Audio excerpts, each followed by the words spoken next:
5 facts you need to know about ADHD. Attention Deficit Hyperactivity Disorder, or ADHD, is a mental disorder that affects the individual's ability to focus. They may need to move around frequently and might have trouble controlling their impulsive behaviors. According to the American Psychiatric Association, it affects roughly 8% of children and 2% of adults. Unfortunately, many misconceptions are attached to this disorder. For instance, many people believe with medication, ADHD can be immediately cured or grown out of. Some also commonly believe that it only affects boys because they're perceived as rowdy and rambunctious. We want to educate the public with only the truth, and we'd like to offer support to those of you who've been diagnosed with it. Here are 5 facts you need to know about ADHD. 1. Symptoms and signs of ADHD. First and foremost, we want you to know that it's never a good idea to self-diagnose. Please visit a health professional in order to receive reliable insight. Signs that doctors often look out for include disorganization, trouble planning ahead, impatience, difficulty with following directions, and an inability to sit still in one place for an extended period of time. This is more than just a matter of not being disciplined enough or being messy. An unmade bed or zoning out during a conversation are not enough to diagnose someone with ADHD.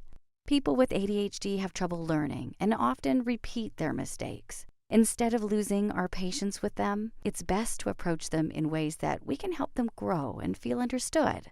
2. Causes of ADHD. To this day, researchers still do not know the direct cause of ADHD, but there has been evidence that shows a link between the disorder and genetics. Researchers also point out other factors, such as premature birth or the diagnosed patient's mother facing severe stress or using drugs and alcohol during pregnancy. 3. Treatment options. Treatment options available for ADHD include medication, counseling, support groups, and behavioral therapy. Before deciding which treatment to use, please talk to a health professional. Dr. Rachel Klein, a professor of psychiatry, notes that the long-term effects of medication for ADHD are still unknown. There is also evidence that shows it can suppress the child's appetite, which can affect their physical development.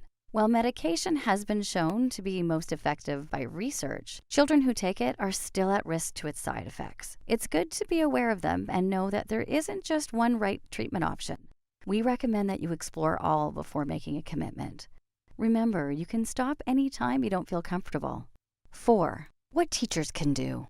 Teachers often complain about troublesome students who may have ADHD. Instead of punishing them for being disruptive, there are healthier alternative ways to help them learn. Allowing frequent breaks and promoting playtime is one way to help students with ADHD get up and move as they wish. Other helpful tips include encouraging more class participation and providing hands-on learning opportunities. This can influence students with ADHD to get excited about being involved in the lesson, whether it means being able to write their answers on the board or conducting a science experiment. 5. What parents can do. Parents can find it challenging to discipline and teach children with ADHD, but know that you're not alone and there are support groups you can join. One strategy to use is providing a structured routine. Children with ADHD have a hard time organizing and completing tasks on time. Set a time every day for them to do homework and a time they can play. Balance is key, but make sure the routine isn't rigid. Promote productivity instead of adding pressure on them. Expect your child to be headstrong and break rules, but avoid using helicopter parenting. Instead of making decisions for them, give them the freedom to learn